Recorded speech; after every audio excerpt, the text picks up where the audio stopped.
আলাইকুম। আমার কোর্সে আপনাদের সবাইকে স্বাগত। আজকে আমরা শিখব HTML এর ফরম্যাটিং কি। ফরম্যাটিং বলতে কি বোঝাচ্ছে? এখানে ফরম্যাটিং বলতে বোঝাচ্ছে যে আমরা যখন HTML এ কোনো টেক্সট নিই, সেই টেক্সটটাকে আমরা মাঝে মধ্যে বোল্ড করতে চাই, ইটালিক করতে চাই, একটু মোটা করতে চাই আর কি, আবার একটু বা আঁকাবাঁকা করে দেখাতে চাই। এরকম কিছু করানোর জন্য আমাদেরকে HTML এর ফরম্যাটিংয়ের সাহায্য নিতে হবে। আজকে আমি আপনাদের এগুলোই দেখাবো। তো চলুন শুরু করা যাক। তো প্রথমে আমি যাব কোথায়? ভিজুয়াল স্টুডিওতে একটা নতুন ফাইল নিব, নিউ ফাইল। ফাইলটাকে সেভ দেব। সেভ করব কোথায়? আমার কোর্স ভিডিও টিউটোরিয়াল HTML, নতুন ফোল্ডার করব, ক্লাস 05। ওকে, এই ফাইলের নাম দেব কি? Class 05.html। ওয়েল, এখন বেসিক স্ট্রাকচারটা করে ফেলি আমরা। ডক টাইপ, HTML শুরু, HTML শেষ। এরপর কি দিব? হেড শুরু, হেড শেষ। তারপর টাইটেল শুরু, টাইটেল শেষ। এখানে টাইটেলে কি লিখবো আমরা? আমরা লিখব HTML ফরম্যাটিং, এবং ক্লোজিং হেডের পরে আমরা লিখব বডি, BODY, বডি। ওকে, তো আমরা ব্রাউজারে যদি দেখি, আমরা ফোল্ডারটা যাই 5। ওকে, আমাদের কিছু দেখা যাচ্ছে না। তো আমি নর্মালি একটা টেক্সট লিখব পি ট্যাগের সাহায্যে। পি, ওয়েলকাম টু আমার কোর্স। আমরা যদি ব্রাউজারে যাই, রিলোড দিই, তাহলে আমরা দেখতে পাচ্ছি কি আমাদের লেখাটা ওয়েলকাম টু আমার কোর্স। ওকে, তো এই লেখাটাকে কতভাবে কীরকমভাবে ফরম্যাটিং করাতে আজকে আমরা সেটাই দেখব। প্রথমে আসি আমরা বোল্ড নিয়ে, যে একটা লেখাকে মোটা করতে হলে আমরা কী করব। কোনো একটা লেখাকে মোটা করতে হলে আমরা ইউজ করব বি ট্যাগ। কী ট্যাগ ইউজ করব? এই বি ট্যাগটা ইউজ করব। তাহলে বি ট্যাগটা কোথায় লিখব?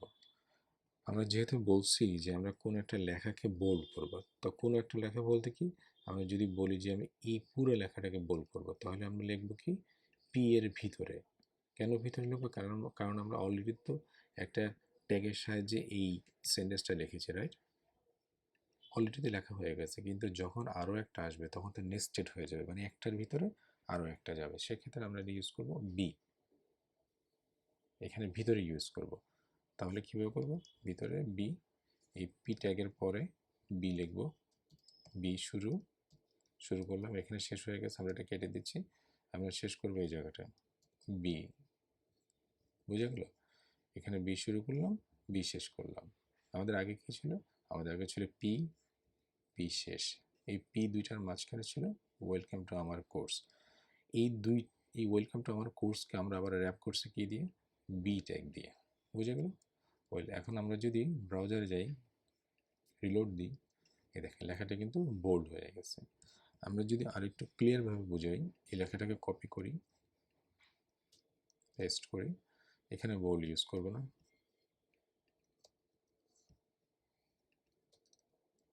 ওকে, এখন যদি আমরা রিলোড দিই, এই যে এই লেখাটা কিন্তু নর্মালি দেখাচ্ছে, বাট এটা লেখাটা একটু বোল্ড করে দেখাচ্ছে।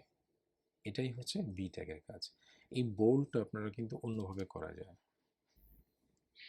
যেমন আমি যদি লিখি P, another way to bold a text. Okay, এখন আমরা যদি রিলোড দিই, নর্মালি দেখাচ্ছে, কিন্তু অন্য উপায় কি? স্ট্রং ট্যাগের মাধ্যমে। কি ট্যাগ?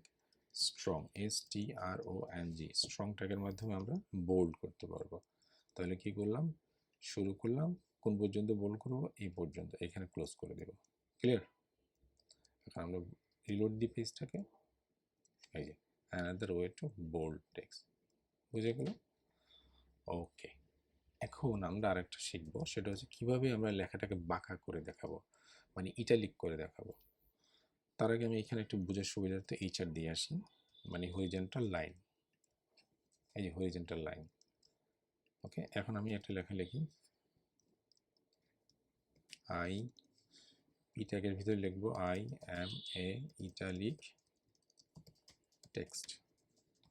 আমরা যদি রিলোড দিই আমাদের নর্মাল দেখাচ্ছে, কিন্তু আমরা যদি এটাকে ইটালিক করতে চাই সেক্ষেত্রে আমরা কি ট্যাগের সাহায্য নেব? আই ট্যাগের সাহায্য নেব। আই আই শুরু করলাম, কোথায় গিয়ে শেষ করব? এই জায়গাটায় গিয়ে শেষ করব, শেষ করে দিলাম। পি শুরু করলাম, পি শেষ করলাম, আই শুরু করলাম, আই শেষ করলাম।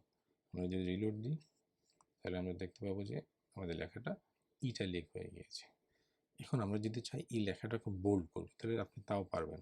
তাহলে এটার ভিতরে বি ট্যাগ দিয়ে দেবেন, বি শুরু, বি শেষ। কোন পর্যন্ত বোল্ড করবেন সে পর্যন্ত আপনাকে ক্লোজিং ট্যাগটা নিয়ে যেতে হবে। এখন যদি রিলোড দিই, এই এখানে আমাদের কি হয়েছে? বোল্ডও হয়েছে প্লাস ইটালিকও হয়েছে। ক্লিয়ার? ওকে, এই ইটালিক আরেকভাবে করা যায়।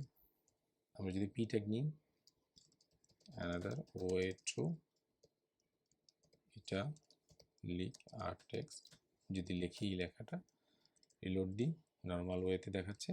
another way কি? ইএম ইএম ইএম ট্যাগের মাধ্যমে আপনি কোনো লেখাকে ইটালিক করতে পারবেন।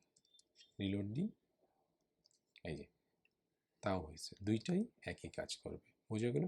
ইএম আর আই একই কাজ করবে, আর বি আর স্ট্রং একই কাজ করবে। দুইটার মধ্যে পার্থক্য হচ্ছে নর্মালি স্ট্রং এবং ইএম একটা লেখাকে মোর ইম্পর্টেন্টলি দেখায় আর কি, বুঝে গেল? কিন্তু আক্ষরিক অর্থে আপনি যদি ব্রাউজারে যাবেন তখন কিন্তু সেমই দেখবেন, বুঝে গেল?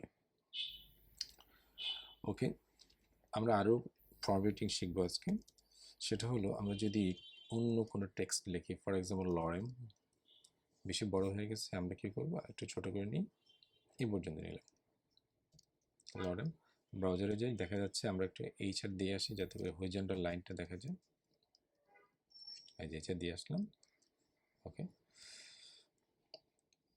তাহলে আমরা এখন এই টেক্সটটাকে যদি মার্ক করতে চাই, যে আমরা আছে না, আমরা যে এভাবে ক্লিক করলে মার্ক হয়ে যায়, সেই মার্কটা আপনি এখান ট্যাগের মাধ্যমে করতে পারবেন। যেমন MARK, এই মার্ক ট্যাগের মাধ্যমে মার্ক ট্যাগ দিয়ে শুরু করলেন, মার্ক ট্যাগ দিয়ে শেষ করলেন।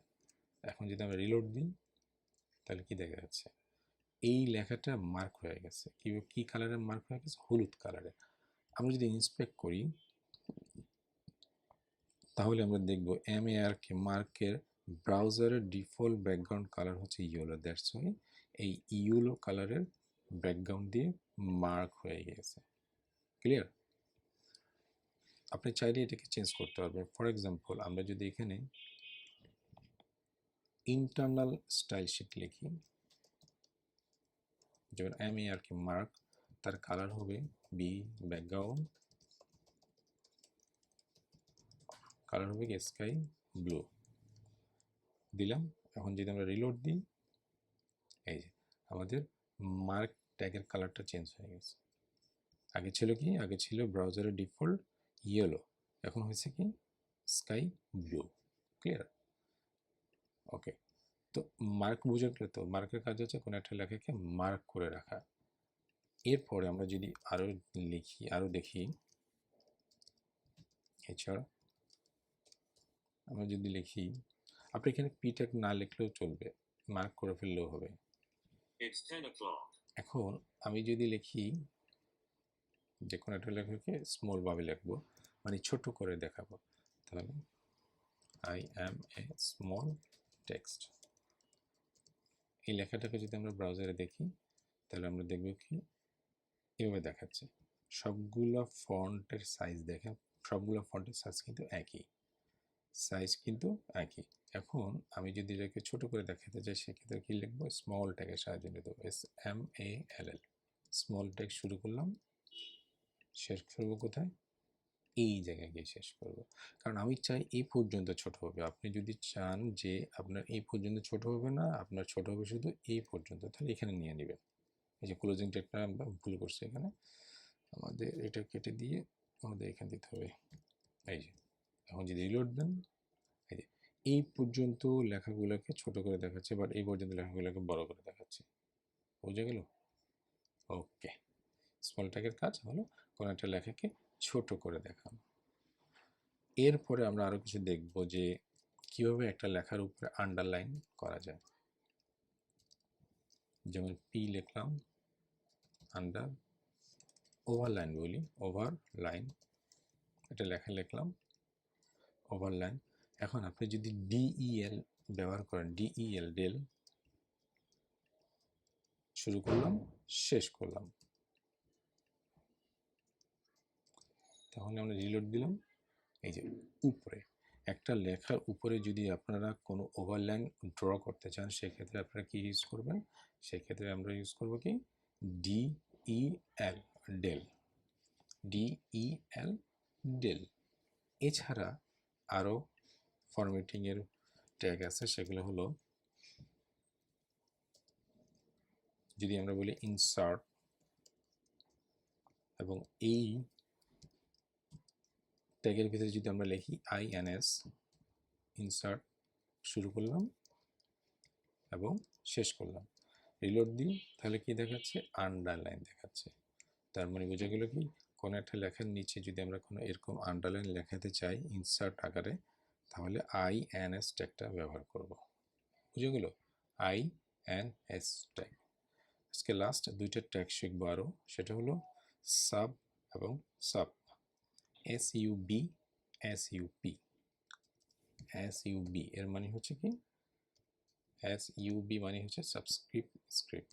আমি স্পেলিংটা বলে দিচ্ছি, SUBSCRIPT, সাবস্ক্রিপ্ট টেক্সট। আরেকটা হচ্ছে আপনার SUP, সুপার স্ক্রিপ্ট টেক্সট। এটার মানে কি, আমরা এই মানেটা এখনই দেখব। আমরা যদি বলি যে আপনাকে বলা হচ্ছে, আচ্ছা আমরা আগে দেখি, পি লিখলাম, SUB লিখলাম, I am সাবস্ক্রিপ্ট টেক্সট। আমরা এই চারটা দিয়ে আসি যাতে লাইন ব্রেকটা দেখা যায়, লাইন ব্রেক মানে হরিজন্টাল লাইনটা দেখা যায়, সাবস্ক্রিপ্ট। এখন আমরা যদি এটার পরে লিখি I am another text, okay, another text, এই তো। এখন যদি রিলোড দিই, দেখবেন এই লেখাটা তার নর্মাল বেজ লাইন থেকে কিন্তু নিচে চলে আসছে। আমাদের বেজ লাইন মানে নর্মালি আমরা এই লাইনে লিখি, এই লাইনটা লিখি, কিন্তু আমরা যখন SUB লিখব তখন লেখাটা একটু নিচে চলে আসবে। বুঝে গেল? ঠিক তেমনি কপি করলাম, পেস্ট করলাম। আমরা যদি লিখি SUP, SUP মানে কি? SUP মানে হচ্ছে super script, super script text. এখন যদি আমরা পেজটাকে রিলোড দিই, দেখেন নর্মাল বেজ লাইন থেকে SUP লিখলে লেখাটা উপরে চলে গেছে। লেখাটা কোথায় গেছে? উপরে চলে গেছে। তার মানে সুপার স্ক্রিপ্টের কাজ হচ্ছে কোনো লেখাকে উপরে নিয়ে যাওয়া নর্মাল বেজ লাইন থেকে, আর SUB সাবস্ক্রিপ্টের কাজ হচ্ছে লেখাটাকে বেজ লাইন থেকে নিচে নিয়ে যাওয়া। তাহলে এটাই যদি হয়, তাহলে আমি যদি আপনাকে বলি 2 to the power 3 লিখতে, তাহলে কিভাবে লিখবেন? 2 to the power 3, তাহলে আমরা কি লিখবো? আমরা আগে একটা হরিজন্টাল লাইন লিখে নিই, এরপর লিখবো কি H1 2 to the power 3, তাহলে 2 to the power 3, 3 মানে কি? উপরে যাবে। তাহলে উপরে যাবে কি দিয়ে? SUP দিয়ে। তাহলে আমরা যদি বলি SUP, কে যাবে? 3 যাবে। তাহলে 3টাকে র্যাপ করব SUP দিয়ে, সেভ করব, রিলোড দিব, এই যে 2 to the power 3। বুঝে গেল? আপনাদের জন্য একটা কাজ আছে, সেটা হলো আপনারা লিখবেন যে H2O মানে পানি, H2O, এটা কিভাবে লিখবেন আপনারা? H2 হবে নিচে, O হবে বেজ লাইনে, H হবে বেজ লাইনে, O হবে বেজ লাইনে, কিন্তু মাঝখানে 2 হবে নিচে, H2O। এটা আপনারা কমেন্টে জানাবেন আমাকে, ওকে? তাহলে আজকে এই পর্যন্ত, সামনে আরও কোনো পর্ব নিয়ে আলোচনা করা হবে। ততক্ষণ পর্যন্ত ভালো থাকবেন, সুস্থ থাকবেন, আল্লাহ হাফেজ।